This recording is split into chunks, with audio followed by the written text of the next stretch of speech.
נדגים לכם איך קושרים אופנוע בצורה בטוחה ותקינה, ושהגרריסט ייסע בבטחה בלי לפחד שהאופנוע יזוז או ייפול או יקרה לו משהו.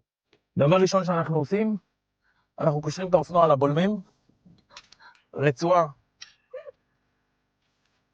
אחת אנחנו קושרים לצד שמאל, שמאל שלי כמובן.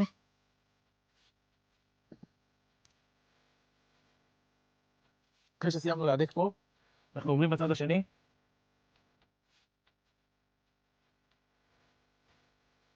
את אותו פעולה בדיוק בצד השני אנחנו עושים.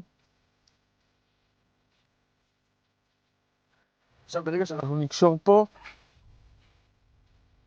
אתם תשימו לב שהאופנוע יבוא לכיוון שלי.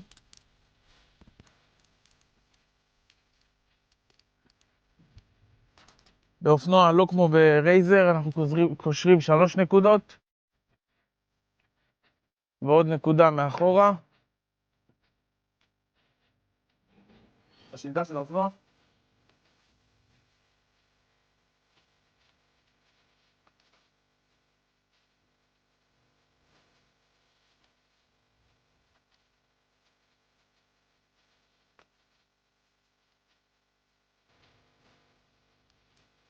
ועכשיו האופנוע תפוס על העגלה ולא יקרה לו כלום, והוא לא ייפול ולא יזוז.